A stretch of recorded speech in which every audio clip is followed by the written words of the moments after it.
She was a pacifist princess turned spy. The Nazis called her weak.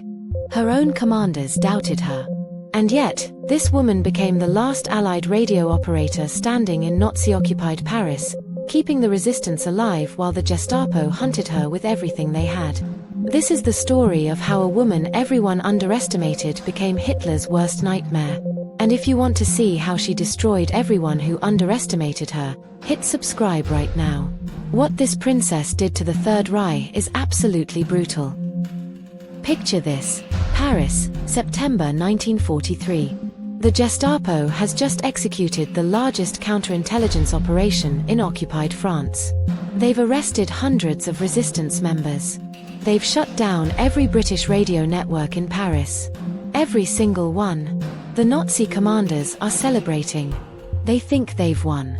They think the British intelligence network in France is dead. But somewhere in that city, in a different location every single night, a woman is tapping out Morse code. She's the ONLY radio operator still transmitting to London. The only link between British intelligence and the French resistance. The only thing standing between the Nazis and total control of the underground network. And here's what makes this absolutely insane. She's doing this for 3 months straight. Moving every night. One step ahead of the Gestapo.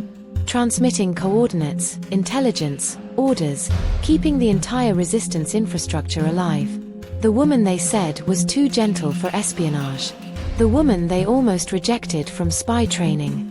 The woman the Nazis dismissed as insignificant. She became the most wanted radio operator in France. But how did a pacifist princess from India end up as the Third Reich's public enemy #1? But before we get to that hero moment, let me tell you where she really came from. Because the disrespect started long before the war. Noor Inayat Khan was born in 1914 in Moscow to royalty. Her father, Hazrat Inayat Khan, was an Indian Sufi mystic and musician, descended from Tipu Sultan, the legendary tiger of Mysore who fought the British Empire. Her mother was American, from a prominent New Mexico family. So Noor grew up between worlds. Indian royalty, American heritage, living in Paris, speaking multiple languages fluently, English, French, Urdu. But here's the thing about being a brown woman in 1920s and 30s Europe, none of that mattered. The racism was relentless. She was treated as exotic at best, inferior at worst. No matter how educated she was, no matter how many languages she spoke, no matter that she was literally a princess, people saw her skin color first. When her father died in 1927, the family plunged into poverty. Noor, just 13 years old, had to support her mother and siblings. She wrote children's stories for French radio. She studied child psychology at the Sorbonne. She played the harp. She published a book of Indian folk tales. And you know what the French literary establishment did? They dismissed her. Too ethnic. Too foreign. Not really French, despite living there her entire life. Then came the invasion. May 1940.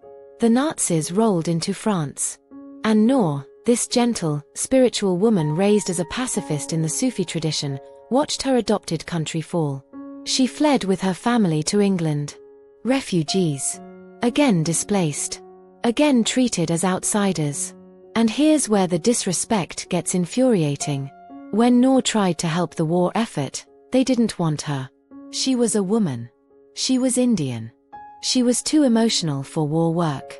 The British authorities literally told her to just stay home and wait it out. But Noor didn't wait. Because she was about to do something that would shock everyone who ever dismissed her. And it started with a decision that seemed absolutely crazy. In November 1940, Noor joined the Women's Auxiliary Air Force. Not as a secretary. Not as a nurse. As a wireless operator. And immediately, the barriers went up. First barrier, she was a woman in military intelligence. Women weren't supposed to do technical work. They weren't supposed to understand radio equipment or Morse code or encryption. Second barrier, she was Indian. And in 1940s Britain, the racism was institutional. Brown women weren't trusted with sensitive information. They certainly weren't trusted with military secrets. Third barrier, She was a pacifist, raised in a spiritual tradition that taught nonviolence. Everyone said this made her weak, unsuitable, too soft for war. But here's what those idiots didn't understand. Noor had spent her entire life navigating hostile systems. She knew how to be underestimated. She knew how to use people's prejudices against them. So she kept her head down. She learned every technical skill they'd teach her. She became one of the best wireless operators in her unit. And then, in early 1942, something extraordinary happened. The Special Operations Executive, Churchill's secret spy organization, came recruiting. They were looking for radio operators to send into occupied France. People who spoke fluent French. People who could blend in. People who were brave enough to operate behind enemy lines, knowing that if they were caught, they'd be tortured and executed. When Noor applied, they laughed at her. Literally laughed. A woman? Indian? A pacifist who wrote children's stories? They said she was too gentle, too conspicuous, too idealistic. The instructors at spy school wrote in her evaluation that she was not overburdened with brains and temperamentally unsuitable for this work. One instructor said she was clumsy, impulsive, and too emotional to be a spy. Another said she should be eliminated at all costs. The assessment was clear: Noor Inayat Khan would fail. She would get caught. She would get other agents killed. But here's the problem the British faced. They were desperate. The average life expectancy of a radio operator in occupied France was 6 weeks. 6 weeks. Most agents were captured or killed within a month and a half. And Noor had two things they desperately needed: fluent French with a Parisian accent and advanced wireless training. So despite their doubts, despite their racism and sexism and complete underestimation of who she was, they sent her anyway. They gave her the codename Madeleine. And they sent her straight into Nazi-occupied Paris. What happened next would prove every single one of those assessors catastrophically wrong. Because this unsuitable woman was about to become Britain's most effective agent in France. June 16, 1943. Noor lands by plane in a field outside Paris in the middle of the night. She's carrying a suitcase that contains her radio transmitter, her only link to London. She has false identity papers. She has a cover story. She's a children's nurse named Jean-Marie Renier. And she has orders: establish contact with the resistance network called Cinema. Transmit intelligence back to London. Coordinate supply drops and agent movements. Oh, and one more thing. Don't get caught by the Gestapo, who are actively hunting every British agent in France. No pressure. Within days, Noor makes her first transmission to London. And this is where her brilliance starts to show. See, being a radio operator in occupied France wasn't just about technical skill. It was about psychology, strategy, survival. Every time you transmitted, the Nazis could detect your signal. They had direction-finding equipment that could triangulate your location within minutes. So you had to transmit quickly, encode your message, send it in Morse code, and get off the air before they could pinpoint you. Most operators transmitted from one location because moving a 30-pound radio every day was exhausting. But that's also why most operators got caught. Noor did something different. She never transmitted from the same location twice in a row. She moved constantly, different apartments, different safe houses, different neighborhoods. Sometimes she'd transmit from a cafe, pretending to be a customer while her fingers tapped out Morse code inside her handbag. The Gestapo would detect her signal, rush to the location, and find nothing. She was already gone. But here's the thing that made Noor truly exceptional. She wasn't just surviving. She was building. She connected with resistance members across Paris. She established new networks. She recruited couriers. She organized supply drops. And she did it all while being exactly the kind of person the Nazis weren't looking for. Brown woman. Gentle demeanor. Always calm, always polite. The Nazis were looking for tough, aggressive British agents. They weren't looking for a soft-spoken woman who looked like she couldn't hurt a fly. Their racism became her camouflage. Their sexism became her weapon. And within weeks, Noor was transmitting more intelligence to London than any other radio operator in France. She sent details about German troop movements, factory locations, submarine bases, railroad schedules, everything the Allies needed to plan their operations. London was stunned. This woman they'd almost rejected was now their star agent. But then came the catastrophe. Because just when Noor was proving everyone wrong, the Nazis were about to launch the most devastating counterintelligence operation of the entire war. And it was aimed straight at her network. Summer 1943 in occupied Paris was hell for the resistance. The Gestapo had infiltrated several networks. They turned French collaborators into informants. They were systematically rolling up British spy rings across the country. And on June 24, just 8 days after Noor arrived, disaster struck. The Gestapo arrested the head of the cinema network. Then his deputy. Then his radio operator. Within a week, they'd captured nearly everyone Noor was supposed to work with. London sent her an urgent message: "Come home immediately. The network is blown. You're in extreme danger." And here's where Noor made the decision that would define her entire legacy. She refused to leave. London ordered her to evacuate. They said the mission was over. They said she'd be captured within days if she stayed. And Noor sent back a message that still gives me chills. "I am the only radio link you have with Paris. If I leave, you have nothing. I'm staying." Think about what that meant. She knew she was the last one standing. She knew the Gestapo was hunting every British agent in the city. She knew that staying meant she'd probably be caught and killed. And she stayed anyway. Not because she was reckless.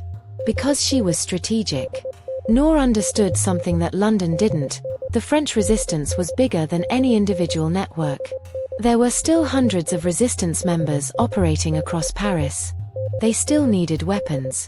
They still needed coordination. They still needed someone to transmit their intelligence to London. If Noor left, all those people would be operating blind. So, she made a calculated decision. She would stay and rebuild the entire network herself. And that's exactly what she did. She started meeting with resistance leaders who'd survived the arrests. She established new contacts. She created new safe houses. She organized a completely new communication system. And she did it all while being the most wanted person in Paris. The Gestapo knew there was still one British radio operator transmitting. They called her Agent Madeline. They offered rewards for information about her. They interrogated captured resistance members trying to find out who she was. But Noor was always one step ahead. She changed her appearance constantly. Different wigs, different clothes, different mannerisms. One day she'd dress as a nurse. The next day as a working-class woman. She spoke in different accents, told different cover stories. She became a ghost. And here's what's incredible. While all this was happening, while she was the most hunted person in Paris, she was still transmitting multiple times per week. She sent over 20 messages to London in July alone. Intelligence about German military positions. Requests for supply drops. Coordination for new agents being sent into France. She kept the entire British intelligence operation in Paris alive single-handedly.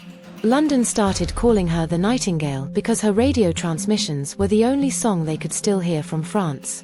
But the Nazis called her something else, a ghost that needed to be captured at any cost. And they were getting closer. Because while Noor was building something extraordinary, there was a traitor in her midst. And this betrayal would lead to her greatest test. By September 1943, Noor had accomplished the impossible. She'd rebuilt the entire British intelligence network in Paris from scratch. She had new contacts, new safe houses, new communication systems. The supply drops were happening. New agents were arriving. The resistance was coordinating with London better than ever before. And it was all because of one woman who everyone said was too gentle for this work. But here's what made Noor's achievement even more remarkable. She wasn't just transmitting intelligence. She was actively planning sabotage operations. She coordinated attacks on German railways. She organized supply drops for marquee fighters in the countryside. She sent detailed intelligence that helped the Allies plan bombing raids on German installations. Every message she sent, every coordination she made, was directly contributing to the Allied war effort. And the Nazis knew it. The Gestapo had assigned their best counterintelligence officers to find her. They had direction-finding vans patrolling Paris constantly, trying to detect her transmissions. They had informants watching every neighborhood. They knew Agent Madeleine was operating somewhere in the city. They knew she was keeping the resistance alive. But they couldn't catch her. And this drove them insane. Because Noor had figured out something crucial, the Nazis' strength was also their weakness. They were systematic. They followed patterns. They expected their enemies to be predictable. So Noor became unpredictable. She never transmitted on a schedule. Never used the same location twice. Never followed the same route. Never stayed in one place long enough to be caught. She was liquid. Formless. Everywhere and nowhere. And her fellow resistance members started calling her La Princesse when they talked about her in hushed tones. Because even though they didn't know about her royal heritage, there was something regal about the way she operated. Calm under pressure. Strategic. Fearless. Here's my favorite example of her brilliance. In August 1943, the Gestapo raided one of her safe houses. They missed her by 15 minutes. When Noor heard about the raid, she didn't panic. She didn't run to another part of the city. Instead, she moved to an apartment 2 blocks away from the raided location. Why? Because she knew the Gestapo would never expect her to stay so close to a compromised area. They'd assume she'd fled to the other side of Paris. And she was right. She operated from that location for 3 more weeks before moving again. This is the level of psychological warfare Noor was playing. But in London, something else was happening. The commanders who'd once dismissed her were now writing commendations. They were recommending her for medals. They were using her as an example in training. This is what an exceptional agent looks like. The woman they'd called not overburdened with brains was now considered the most valuable British agent in France. The woman they'd called unsuitable for this work was now the standard everyone else was measured against. The woman they'd wanted to eliminate at all costs during training was now the agent they couldn't afford to lose. The revenge of proving them wrong must have tasted sweet. But Noor didn't have time to savor it. Because the Gestapo was about to get their lucky break. And when that betrayal came, it would test everything Noor had built. Everything she'd fought for. Everything she believed in. This is where the story gets dark. October 13, 1943. Noor is in an apartment in the 16th arrondissement of Paris, preparing for an evening transmission. She's been in Paris for 4 months now. 4 months of evading the Gestapo. For months of being the last Allied radio operator standing in the most dangerous city in Europe. And she's exhausted. But she's also proud. She's kept the network alive. She's transmitted over 60 messages to London. She's coordinated dozens of operations. She's proven every single doubter wrong. Then there's a knock on the door. Noor looks through the peephole. It's a woman she knows, someone from the resistance network. Someone she trusts. She opens the door. And that's when the Gestapo rushes in. Within seconds, she's surrounded by armed German officers. They grab her arms, pin her against the wall, search her apartment. And they find everything. Her radio transmitter. Her codebooks. Her false identity papers. All the evidence they need to execute her on the spot. The head of the raiding party is a Gestapo officer named Joseph Kiefer. He's been hunting Agent Madeleine 4 months. And now, finally, he has her. He expects her to break down. To beg for mercy. To start giving up information immediately. Instead, Noor looks him straight in the eye and says nothing. Here's what happened. Noor had been betrayed by Renée Gary, a French woman she thought was part of the resistance. Renée had sold Noor's address to the Gestapo for 100,000 francs. The Nazis had finally caught their ghost. But catching her and breaking her were 2 completely different things. They took her to their headquarters at 84 Avenue Foch, the most feared address in Paris. This is where the Gestapo interrogated captured agents. This is where they tortured people until they gave up their networks, their codes, their contacts.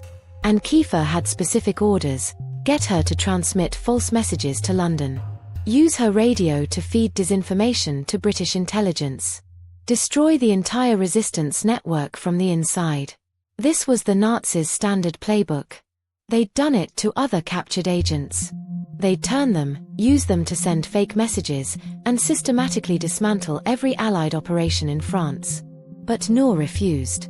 She refused to give them her security checks, the specific codes that would prove to London that her messages were authentic. She refused to reveal her contacts. She refused to tell them anything. And here's where it gets brutal. The Gestapo tortured her. 4 days. 4 weeks. They beat her. They isolated her. They threatened her family. They promised her life if she'd cooperate. And Noor said nothing. This woman, this too gentle woman, this too emotional woman, this unsuitable woman, endured torture that broke trained male soldiers. Kiefer himself later admitted he'd never seen anyone resist interrogation like Noor did. But there was something else happening that made this even more dangerous. Noor tried to escape. Twice. The first time, she managed to get out of her cell and onto the roof of Avenue Foch. She was literally climbing across rooftops in central Paris, trying to get away. They caught her before she could make it to the street. The second time, she coordinated with 2 other captured agents. They nearly made it out of the building before guards stopped them. After the second escape attempt, the Nazis were terrified of her. This woman who wasn't supposed to be dangerous. This woman who was too gentle for espionage. She was so fierce, so unbreakable, that they didn't know what to do with her. So, they made a decision that would seal her fate. And what the Nazis did next, how they tried to break this unbreakable woman, would reveal just how terrified they were of her. Because they were about to send her to a place no one ever returned from. November 1943. The Gestapo labels Noor highly dangerous. That's their official classification. Highly dangerous. This is what they write about the woman they once dismissed as insignificant. The woman whose skin color they thought made her inferior. The woman who was too gentle for espionage. They mark her as one of the most dangerous prisoners in their custody. And here's the revenge, here's the beautiful, tragic triumph. They were right to be terrified of her. Because even in captivity, even after being betrayed and tortured, Noor never broke. She never gave them her codes. She never revealed her contacts.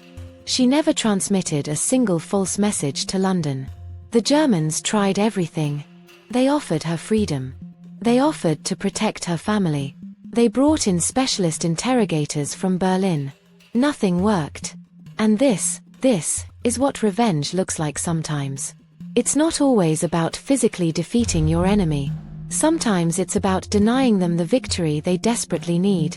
It's about staying unbroken when they've thrown everything they have at you.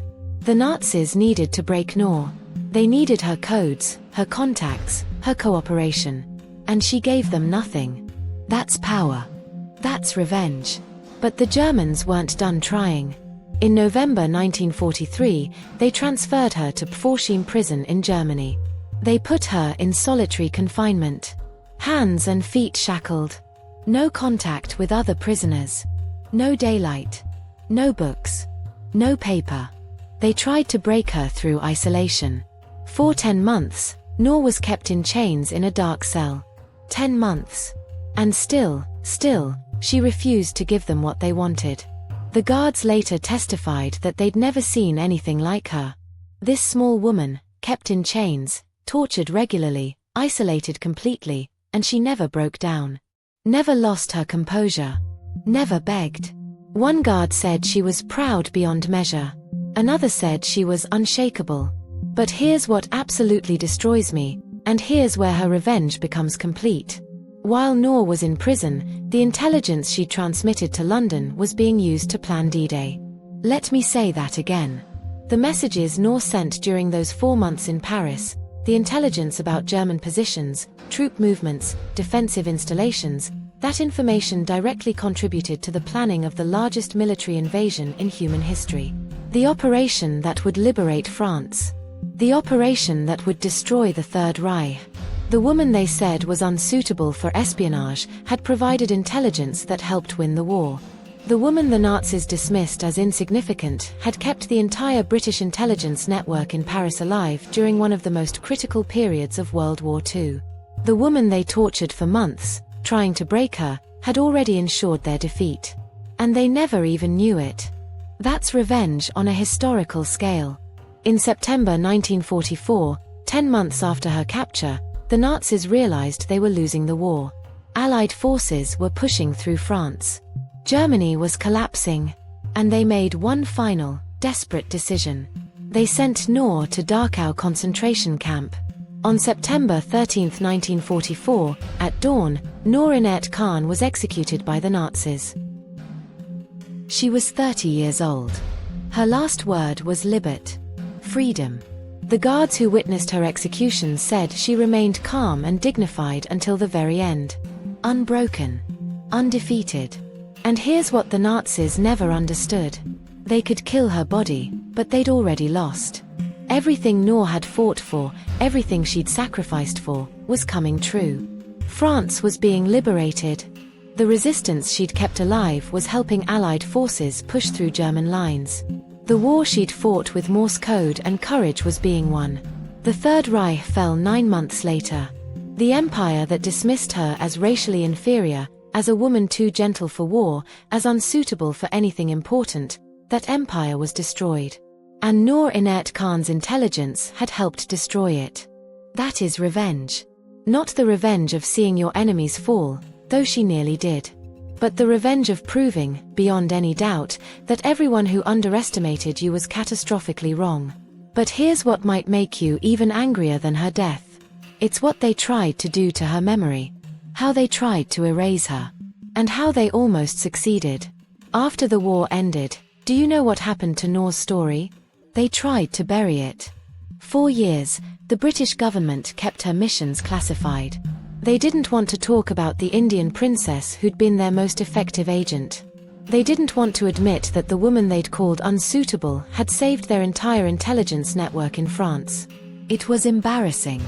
This brown woman, this pacifist, this too gentle woman, she'd outperformed every male agent they'd sent into France. She'd survived longer than anyone expected. She'd achieved more than their ideal candidates. And the British establishment didn't want to deal with that truth. So they gave her a George Cross, Britain's highest civilian honor, in 1949. But they did it quietly. No big ceremony. No publicity. No national recognition. Just a medal, given to her mother in a private ceremony, and then silence. For decades, most people had no idea who Noor Inayat Khan was. The Nazis erased her from life. The British tried to erase her from history. And you know why this happened? Because her story complicated their narratives. She wasn't supposed to be a hero. She was Indian, in an empire that had colonized India. She was a woman, in a military system built for men. She was a Muslim Sufi, in a Christian-dominated country that didn't know what to do with religious diversity. Her existence as a war hero challenged everything the British establishment wanted to believe about itself. So they minimized her. They downplayed her contributions. They let her fade into obscurity. But here's the thing about truth.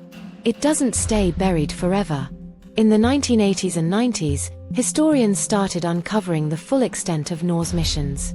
They found her transmission records. They interviewed surviving resistance members. They documented exactly what she'd accomplished. And slowly, painfully, the truth came out. Noor Inayat Khan wasn't just another SOE agent. She was exceptional. She transmitted more intelligence than almost any other radio operator in France. She survived longer under active Gestapo pursuit than any other agent in Paris. She single-handedly rebuilt the British intelligence network after it had been completely destroyed. She refused to break under torture that destroyed trained soldiers. And she did it all while being exactly the kind of person the system said couldn't succeed. In 2012, nearly 70 years after her death, they finally gave her proper recognition. They erected a bronze bust of Noor in Gordon Square Gardens in London. She was the first Asian woman to have a memorial in Britain. The memorial shows her in her radio operator's uniform, looking determined and calm. And the inscription includes a quote from her. "I wish some Indians would win high military distinction in this war. If one or two could do something in the Allied service which was very brave and which everybody admired, it would help to make a bridge between the English people and the Indians." She knew what she was fighting for. Not just against the Nazis, but for recognition, for respect, for the right of women like her to be seen as capable, valuable, essential. She was building that bridge with every transmission she sent. Today, Noor Inayat Khan is remembered as one of the greatest spies of World War II. There are books about her, plays, movies in development, schools named after her. In France, they remember her as a hero who helped liberate their country. In Britain, she's finally recognized as the exceptional agent she always was. In India, she's celebrated as a daughter who fought for freedom. And around the world, she's becoming a symbol of resistance, of what happens when someone who's been dismissed, underestimated, and oppressed decides to fight back. But here's what I want you to understand. Noor's revenge isn't just her story. It's happening right now. Every time someone shares her story, the people who tried to erase her lose. Every time a young girl learns about the princess who became a spy, the system that said women couldn't do technical work loses. Every time someone recognizes that brown women, Muslim women, immigrant women can be heroes too, the racist establishment that tried to keep people like Noor powerless loses. They tried to erase her. They failed. And that failure gets bigger every single day, as more people learn her name and understand what she did. Noor Inayat Khan was called unsuitable, too gentle, too emotional for espionage. She became the most effective British radio operator in occupied France, keeping the entire resistance network alive when everyone else had been captured. They tortured her for months to break her. She never gave them a single piece of useful information. They tried to erase her from history. But here we are, telling her story to hundreds of thousands of people. They tried to erase her. They failed. If you want more stories like this, women who took revenge on the systems that tried to destroy them, subscribe to this channel right now. We're reclaiming these stories, one by one. And let me know in the comments, what part of Noor's story hit you the hardest? Was it her refusal to break under torture? Her decision to stay in Paris when London ordered her to leave? Her final word, "Libet"? Tell me what revenge means to you. Because these stories, they're not just history. They're ammunition.